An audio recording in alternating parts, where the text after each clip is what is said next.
Peace and greetings, YouTubers. So, it has hit the rumor mill that Justin Timberlake may just possibly be the next headlining Super Bowl halftime show performer. Now, I'm not sure how true that is because there hasn't been any formal announcements made, but I will say this. If there is currently a Super Bowl committee that's even having any kind of conversation or consideration about Justin Timberlake being on anybody's Super Bowl halftime anything, then that is one serious contradiction and double standard, to the point where it's like, damn, y'all couldn't even try to hide this. Y'all weren't even like trying to be discreet about your nonsense. That's messed up. But I wouldn't be shocked, to be honest. I could see them, I could see Justin performing. I wouldn't be shocked if he did. But I'll say this. There's a list of people who are permanently banned from ever performing at the Super Bowl halftime show again. Now, mind you, there's only one person on that list. Alright? And that's Janet Jackson. And mind you, the act that got Janet Jackson banned from that Super Bowl halftime show involved two people. Justin Timberlake, Janet Jackson. However, Janet Jackson's the only person on the list. And so this means, she can never perform on that stage again. Janet can't even be backstage to push play for the music for another act if they were performing, okay? Janet Jackson can't even be in the parking lot selling fish plates at the tailgate. They don't want her near the edifice at all. She probably can't go to the parking lot. They probably arrest her on site if she even walked in the building that day. So Janet has been permanently banned from ever performing there again. So I find it funny that Justin Timberlake would get the privilege of even being considered to perform as well. And it's not even a thing of, do I like Justin Timberlake or not? It's all about principle. If you ban one artist because she was a part of an act that offended, I guess, 90 million people allegedly from what they kept saying in the media, then the person that actually did the ripping should also be banned as well. It is what it is. Alright? And so when you look at what happened, before this Super Bowl, and I don't care what you think about Janet Jackson, because some people really don't rock with her and they don't think she can sing this, that, and third. I don't care what the F you really think about Janet Jackson. Before that Super Bowl happened, Janet Jackson was this giant, huge superstar artist. Say all, be all. She was in the class of what I like to call the later pioneers for the MTV era. This was the Michaels, the Madonnas, the Whitneys, the Princes, maybe even Mariah. She came a little bit later. But, those were those acts. These were those acts that paved the way and open lanes for a lot of the visual performers that are out now. They helped to open doors for somebody like a Britney Spears or Beyonce and everything like that. And so you had her in this class where she was just well-respected. She had these big monster albums that just sold millions and millions of copies. She used to break attendance records at concerts. She had singles that just hit after hit after hit. Okay, if you look at like her catalog, like every single that she ever released between 1986 and 2001, aside from like 3 singles, were all top 10 hits. Not top 20, not top 40, but top 10. You look at her thing, it'd be like number 1, number 2, number 1, number 1, number 4, number 6, number 9, number 10. I'm like, Janet used to get it in. Okay, cool. And so Janet at one point was this heavily respected entertainer. Now at the time that she did the Super Bowl, I think her peak had already came, but she was still heavily respected and a lot of people still supported her. Alright, so it wasn't like it was the end of the world for her. And she was just coming off a pretty successful album. It wasn't as successful as the others, mainly because promotion was halted, because that was the same time Mariah had the nervous breakdown and Virgin Records paid her all this money to lead the label. So that messed up Janet's All For You promotion money and Lenny Kravitz's promotion money. And so anybody who was on Virgin Records in 2001, 2002, everybody had to suffer, unfortunately. So, the Super Bowl was a great way to kind of reintroduce her to new audiences, because at this point, there were a lot of newer acts that were coming up. Beyonce was turning into Beyonce, and you had all these other acts that were a lot younger and a little bit more hip to the kids and everything like that. And so, this was supposed to be something that would help launch and set up her next album that was going to come out the month later. Instead, that woman's career ended on the stage that night, unfortunately. She was blacklisted from radio.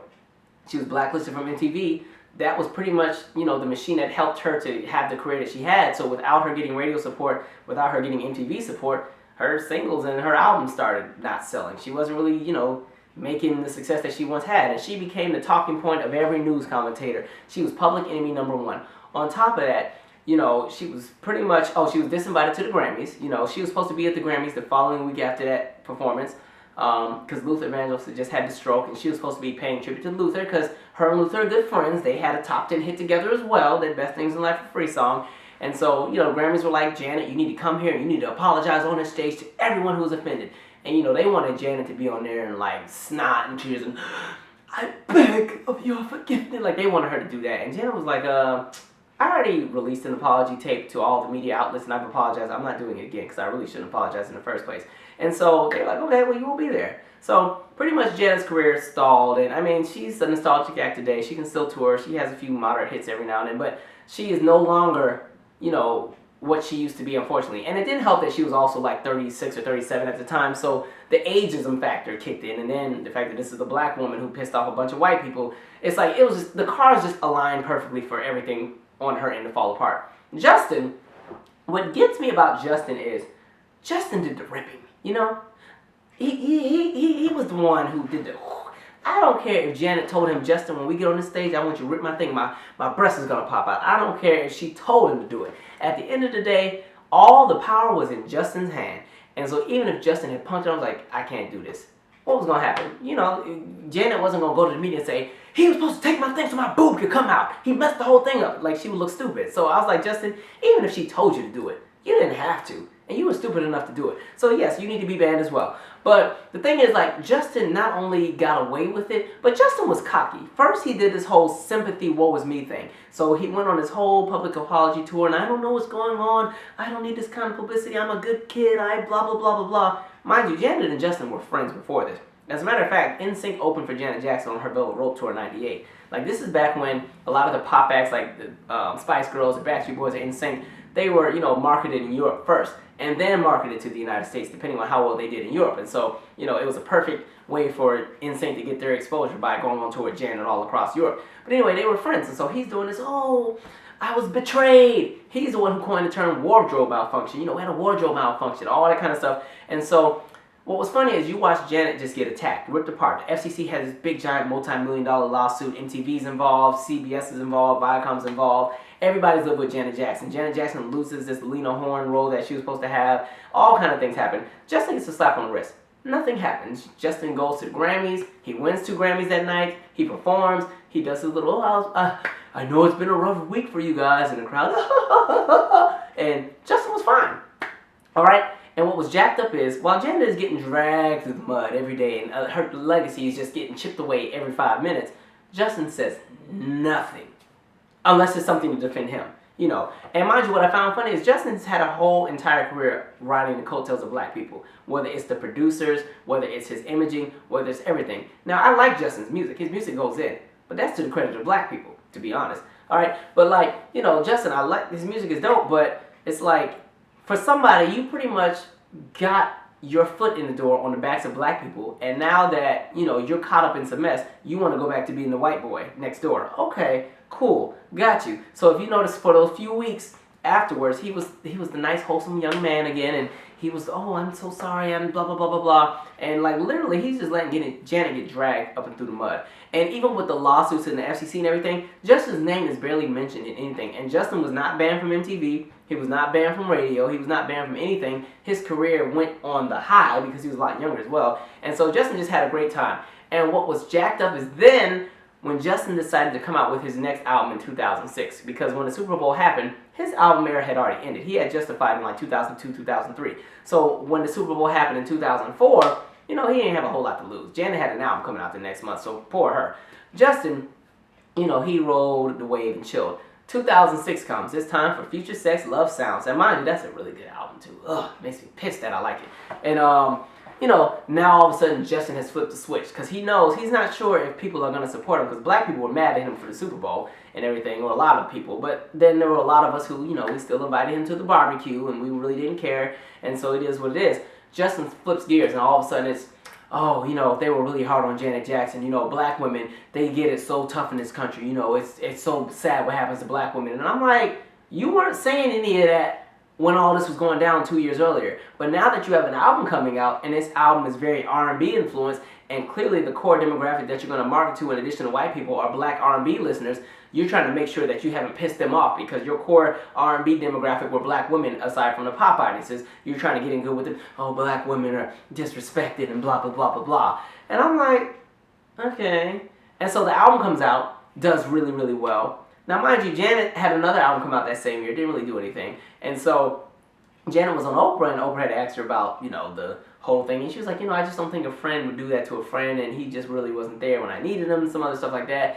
And so what does Justin do? Not only does Justin get away with this, you know, flash of a breast that, you know, 90 million people saw, that caused this major lawsuit that didn't get settled until 2013, freaking what? How many, 9 years later? He wants to get cocky. Then he starts dissing the legends. Now he's talking shit. Alright, so he has Sexy Back, which knocked too. That was the song in '06. But, you know, Sexy Back comes out. Prince makes a statement and is like, you know, Sexy never left. Which, hey, Prince had every right to say that. Because it's like, who are you to come out and say you're bringing Sexy back? We all been here. What you been doing? You went on the Super Bowl looking scruffy, didn't even shave like I did in this video. And now all of a sudden you're bringing Sexy back. Okay, so what does Justin do? He hops on a song with Timberlake and Nelly Furtado. And this is the song where they're all dissing everybody. So Nelly Furtado's dissing Fergie. And I forgot who Timberlake was dissing on that. I don't know if it was Scott Storch or Danger, somebody. And then Justin decides he wants to diss Prince and Janet on this. So Justin disses Prince. If Sexy never left, why is everybody on my ish?